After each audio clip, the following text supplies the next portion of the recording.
menurut saya yang tidak terhingga. Karena tadi hampir sebagian kita, kalau tidak semuanya, menyampaikan secara eksplisit semua aspirasi yang disampaikan itu berdasar kepada, ada yang mengatakan rasa sayang, ada yang mengatakan rasa cintanya, kepedulian, perhatian yang besar dan seterusnya, yang semua itu sungguh sangat positif.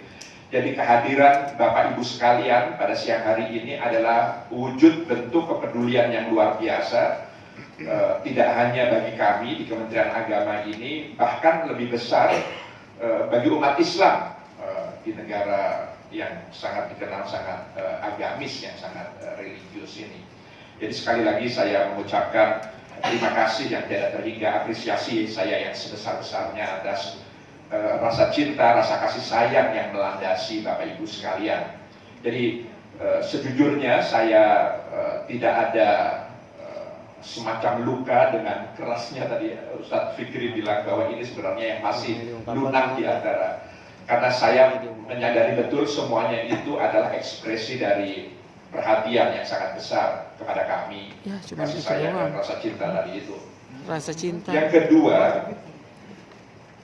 tentu bagi saya ingin memberikan klarifikasi beberapa hal.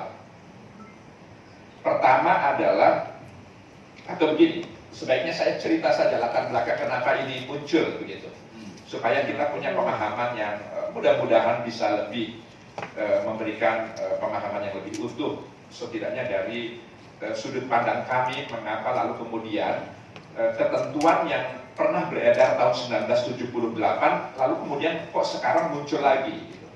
Jadi kalau tadi sahabat saya dari mahasiswa Lembaga Bantuan Hukum yang tadi bertanya apakah ada pesanan, saya ingin mengatakan di forum ini karena ini sesama muslim, maka saya menggunakan harful qasam, billahi, tallahi, swear lo, wallahi, tidak ada pesanan apapun dari apa yang kami keluarkan terkait dengan ketentuan ini. Tidak ada sama sekali kalkulasi politik, tadi ada momentum dan lain sebagainya. Ini berawal dari tumbuhnya masjid-masjid kita belakangan ini. Jadi di daerah-daerah pemukiman, di daerah-daerah perkampungan, di daerah-daerah perumahan-perumahan yang tumbuh baru di pinggiran-pinggiran kota besar, itu muncul banyak perumahan, pemukiman yang tentu lalu kemudian karena kita mayoritas umat Islam, maka banyak juga tumbuh masjid-masjid, musola-musola dan lain sebagainya. Yang ternyata lalu kemudian aktivitas masjid-masjid itu tidak hanya lagi semata pada tempat menunaikan ibadah sholat wajib 5 waktu saja, tapi juga banyak aktivitas yang lain, ada pengajian anak-anak, pengajian remaja, pengajian ibu-ibu, majelis taklim, belum lagi peringatan hari-hari besar, belum lagi macam-macam. Jadi masjid itu fungsinya sekarang sudah begitu rupa karena memang dinamika masyarakat, dan tadi itu Bang Egy mengatakan karena giroh keberislaman kita semakin meningkat dari waktu ke waktu, sehingga masjid itu aktivitasnya juga semakin tinggi. Yang lalu kemudian terkait dengan penggunaan pengeras suara. Jadi pengeras suara itu tidak lagi hanya digunakan untuk azan semata, tapi juga untuk berbagai macam aktivitas itu. Nah, lalu kami menghadapi pertanyaan dari sejumlah masyarakat, bahkan dari beberapa takmir masjid. Bahkan tidak hanya sekedar pertanyaan yang isinya, Pak, bagaimana kami menggunakan pengeras suara ini, bahkan tuntutan kepada kami agar kami mengeluarkan peraturan regulasi. Itu. Mengapa mereka meminta itu, bahkan menuntut kami untuk membuat ketentuan terkait dengan penggunaan pengeras suara? Karena di antara jamaah masjid-masjid itu sudah mulai muncul semacam keragaman pandangan, yang itu juga menjadi pertanyaan sebagian para takmir masjid untuk bagaimana menyelesaikan persoalan ini. Yaitu persoalan pertama, pandangan yang menyatakan bahwa semua aktivitas yang ada di masjid tidak hanya azan, tapi ya pengajian, bahkan doa, zikir, wiridan, dan macam-macam sekali aktivitas di masjid itu semuanya harus menggunakan pengeras suara karena ini syiar. Karena ini untuk upaya bagaimana kita menyebarluaskan ajaran agama. Ini satu pandangan. Sementara pandangan yang lain mengatakan ya sebaiknya kita selektif dalam menggunakan pengeras suara.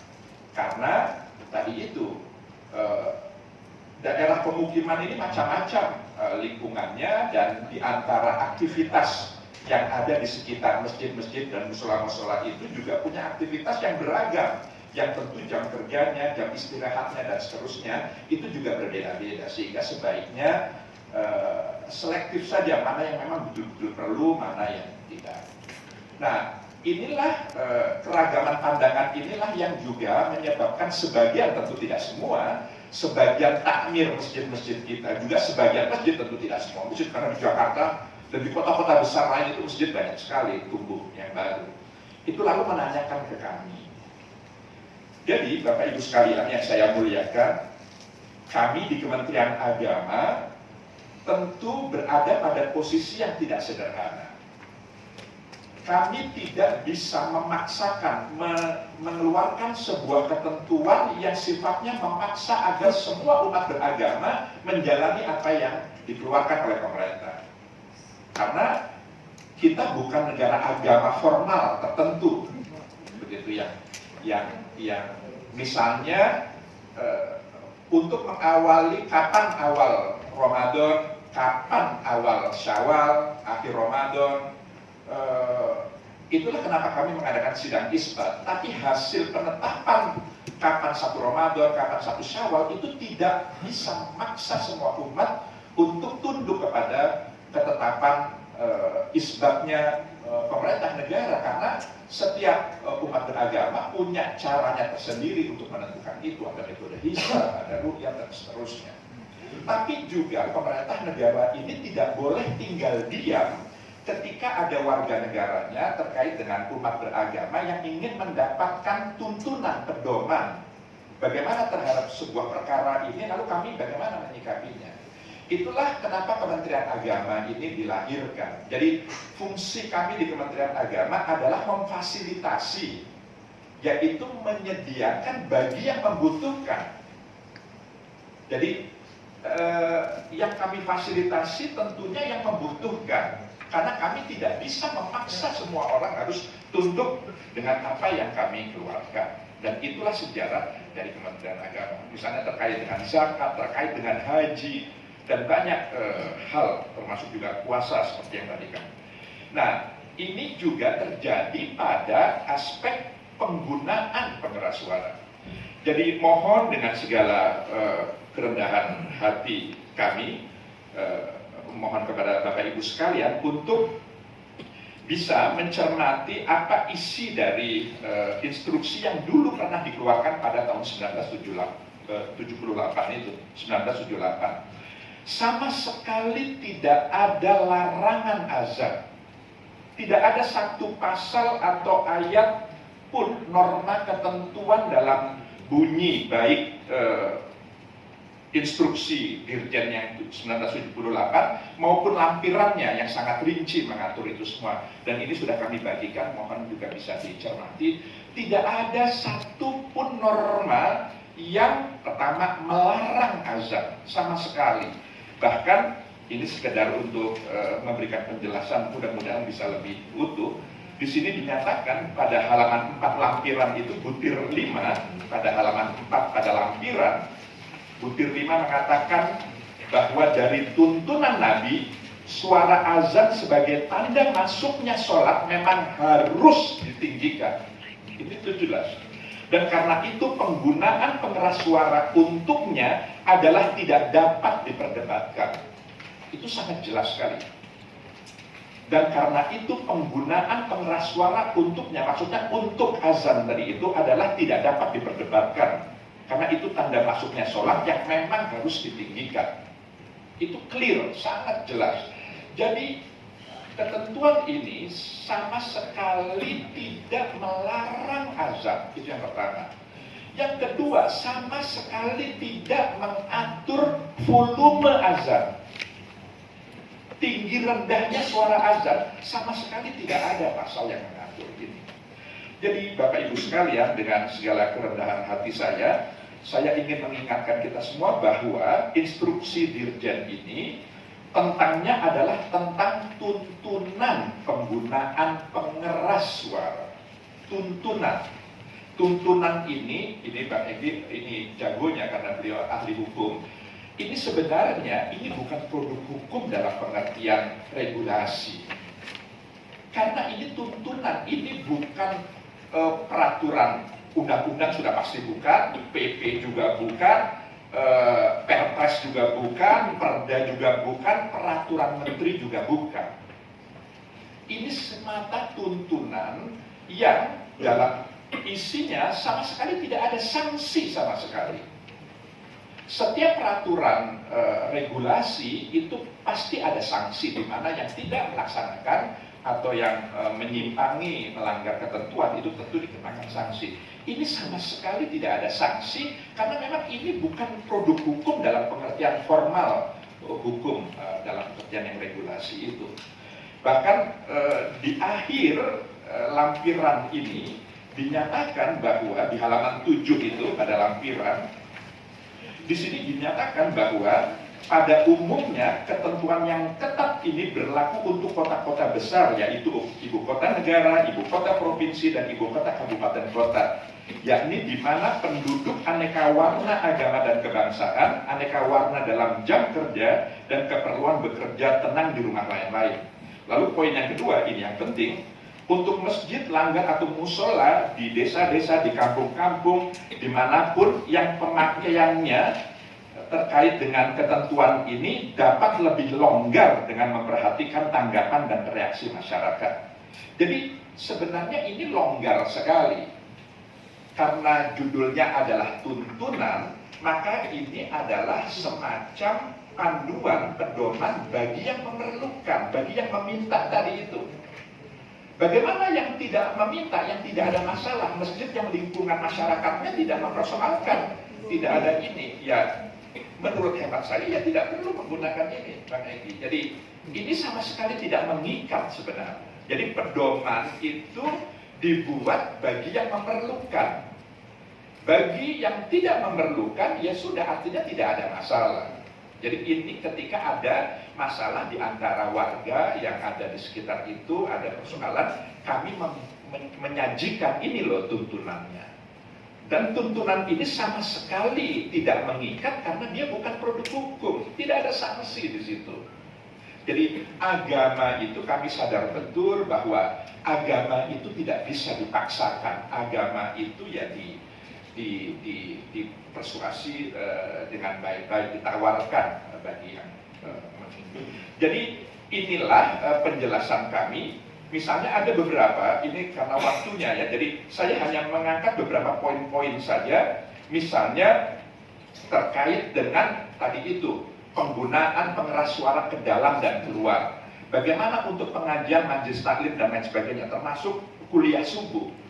Jadi di sini diatur, kalau jamaahnya itu cukup tertampung di dalam masjid, maka ya pengeras suaranya cukup ke dalam, karena jamaahnya ada di dalam. Ntar orang lain Kalau jamaahnya sudah meluber, apa yang meluber itu sudah, lalu kemudian di dalam tidak cukup, lalu kemudian ada di halaman, di teras, di halaman, bahkan di jalan-jalan, itu banyak sekali masjid kita seperti itu, ya maka pengeras suaranya keluar, karena jamaahnya sudah membludak.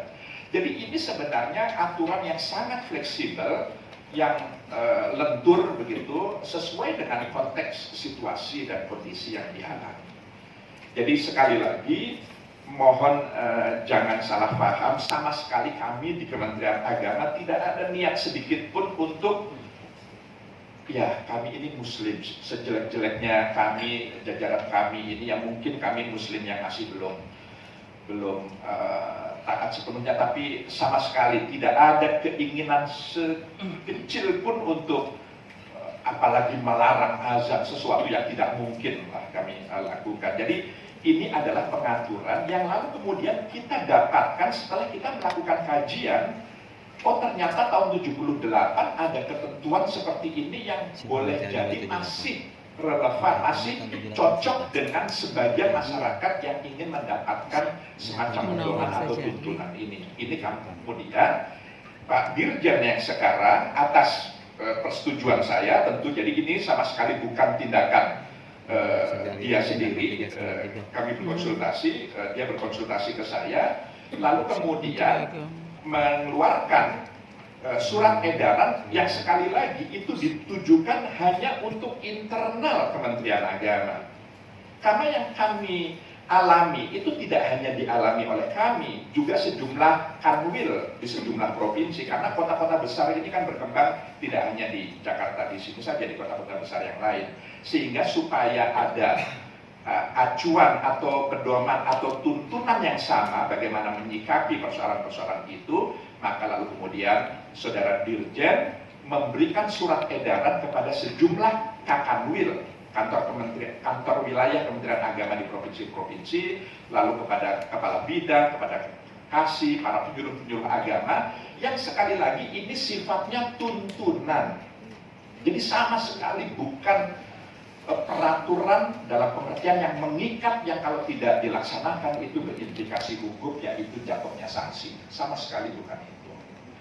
Jadi inilah penjelasan kami, mudah-mudahan bisa difahami, dan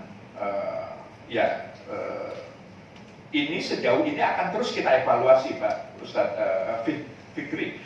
Kami juga menjadwalkan bertemu dengan sejumlah ormas Islam yang lain, juga dengan Majelis Ulama Indonesia, dan tentu kita lihat nanti perkembangannya seperti apa, begitu. Karena sejauh ini relatif dari pantauan kami, mungkin kami belum melihatnya secara utuh, relatif saja tidak ada persoalan yang sangat prinsipil terkait dengan ini, karena memang ini sama sekali bukan paksaan sama sekali. Tapi kami terus melihat dalam waktu-waktu ke depan, dan kami terus berkomunikasi, berkonsultasi dengan sejumlah ormas Islam, tentu termasuk di dalamnya persaudaraan alumni 212 ini, untuk lalu bagaimana kita menyikapi persoalan ini ke depan. Saya pikir ini sementara dari saya.